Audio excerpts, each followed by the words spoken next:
आज के समय में किसी नदी या समंदर को पार करने के लिए नाव की जरूरत नहीं पड़ती। अब समुद्र के एक किनारे से दूसरे किनारे को कनेक्ट करने के लिए पुल बना दिए जाते हैं जो इतने मजबूत होते हैं कि हर रोज हजारों टन वजन सहन करते हैं, फिर भी सालों तक चलते हैं, दशकों तक चलते हैं। बिना किसी खरोंच के ये पुल खड़े रहते हैं। आखिर इतने मजबूत पुल बनाए कैसे जाते हैं पानी पर? आपको बता दें कि किसी भी स्ट्रक्चर के लिए सबसे जरूरी है उसकी नींव। अगर नींव मजबूत है तो सालों साल उस स्ट्रक्चर का कुछ भी नहीं बिगड़ सकता, लेकिन अगर किसी स्ट्रक्चर की नींव कमजोर है तो कुछ ही दिन में स्ट्रक्चर खड़ा नहीं रह सकता।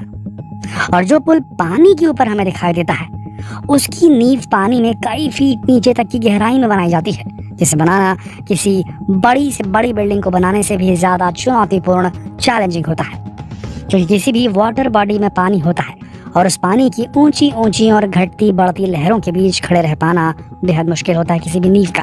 तो फिर इतने सारे वर्कर्स कैसे किसी पुल को खड़ा कर देते हैं? पानी में उसकी नींव कैसे बनाई जाती है? वो पिलर्स कैसे बनते हैं जिनके ऊपर पुल टिका होता है? चलिए आपको बताते हैं ऐसी कुछ टेक्निक्स जिनकी मदद से बनाए जाते हैं पानी के ऊपर दिखाई देने वाले ये बड़े बड़े पुल। बने रहिए इस बहुत ही नॉलेजेबल वीडियो के अंत तक। दोस्तों, सबसे पहले तो आपको बता दें कि पुल बनाते हुए इसके डिजाइन से लेकर उसके पूरा होने तक एक छोटी सी गलती की भी कोई गुंजाइश नहीं होती। एक बहुत ही छोटी सी गलती की वजह से पूरा पुल गिराना पड़ सकता है, क्योंकि इससे आगे चलकर लोगों की जान को तो खतरा होता ही है, साथ ही करोड़ों की लागत जो पुल पर लगी है वो भी बर्बाद हो जाती है। और अगर पुल ढह जाए तो समंदर में आसपास के जीवों का इकोसिस्टम भी नष्ट हो जाता है। तो एक छोटी सी गलती और नुकसान ढेर सारे। जैसे 2021 में टेक्सास में हाउस्टन शिप चैनल पर बना बेल्टवे 8 ब्रिज जो अंडर कंस्ट्रक्शन था, मगर डिजाइन मिस्टेक की वजह से उसे गिराना पड़ा और करोड़ों का नुकसान उठाना पड़ा। सोचिए, डिजाइन मिस्टेक की वजह से अगर ब्रिज को गिराना पड़ सकता है, तो अगर ब्रिज को बनाते हुए उसकी नींव बनाते हुए कोई गलती हो जाए तो उसका परिणाम क्या होगा? इसीलिए समंदर के ऊपर जो पुल बनता है उसकी शुरुआत जब पानी के अंदर होती है तो वो सबसे मुश्किल फेस होता है पुल बनाने का। दोस्तों, सबसे पहले तो जहाँ पुल बनाना है वहाँ पानी की गहराई, मिट्टी, वहाँ का मौसम, पानी का फ्लो, वहाँ की जमीन का प्रकार, पुल का वजन, पुल पर चलने वाले ट्रैफिक का वजन और बहुत सारे फैक्टर्स का पता लगाना होता है, जिसमें कई दिन लग जाते हैं।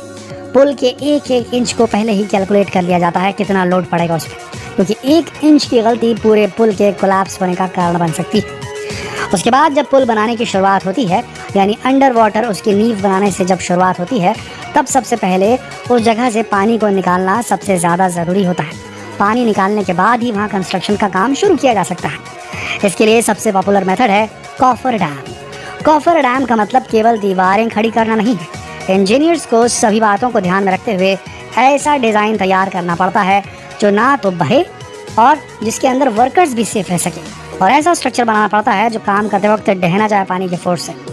कॉफर डैम को आसान शब्दों में परिभाषित करें तो एक जलरोधी घेरा होता है जो वाटर प्रूफ होता है, यानी पानी की मौजूदगी की वजह से खराब नहीं होता, जिसके अंदर से पानी पार ना हो पाए।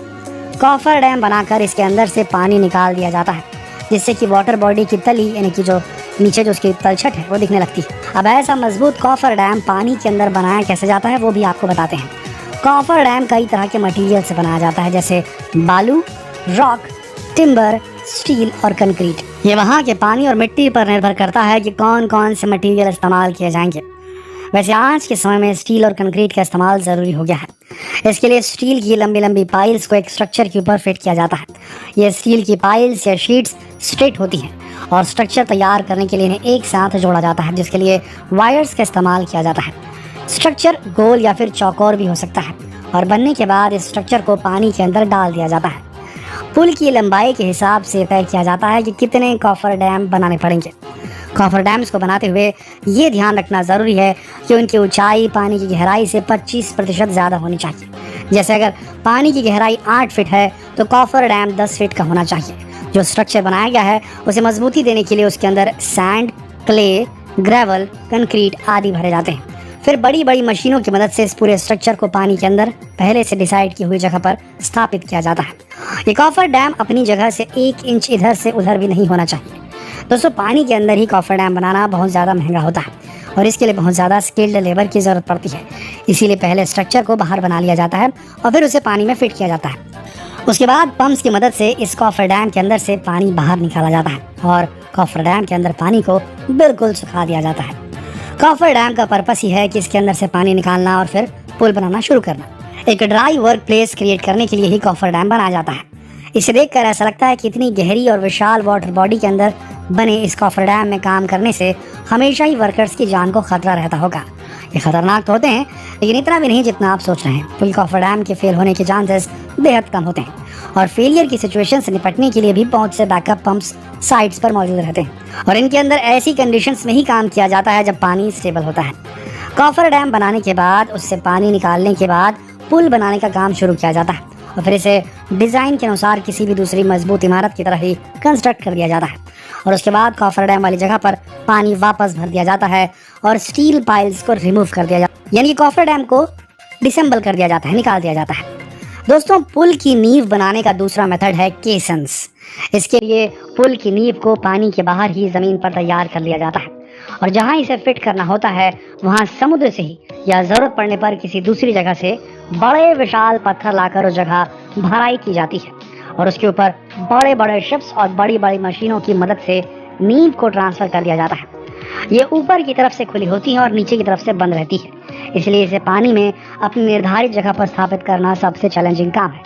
लेकिन इंजीनियर्स अपनी स्किल से इस काम को पूरा कर देते हैं और उसके बाद पुल बनाने का काम शुरू हो जाता है। तीसरा तरीका है बैटर्ड पाइल्स। इसमें लोहे के बड़े बड़े और चौड़े पाइप्स को शिप्स की मदद से कंस्ट्रक्शन साइट तक पहुंचाया जाता है और फिर मशीनों की मदद से निर्धारित जगह पर पानी के अंदर ही जमीन में धंसा दिया जाता है। ये पाइल डाइविंग हैमर नाम के इक्विपमेंट की मदद से किया जाता है। पाइल डाइविंग हैमर नाम है इक्विपमेंट का। ये तरीका छोटे पुल बनाने के लिए ही यूज किया जाता है। उसके बाद इसके ऊपर पुल का निर्माण शुरू कर दिया जाता है।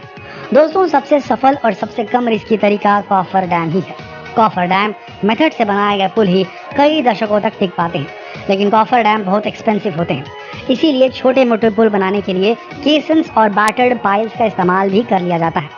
दोस्तों, आशा करते हैं कि आपको जानकारी हो गई होगी कि कैसे पानी के ऊपर पुल का निर्माण किया जाता है और इतने बड़े बड़े ब्रिजेस को बनाया जाता है। अगर आपको हमारी वीडियो पसंद आए तो जितना हो सके इस वीडियो को शेयर करें फेसबुक पर, व्हाट्सएप पर, यूट्यूब पर। कल फिर मिलते हैं एक और दिलचस्प वीडियो में। तब तक के लिए आप सबका इस वीडियो के अंदर बने रहने के लिए दिल से धन्यवाद।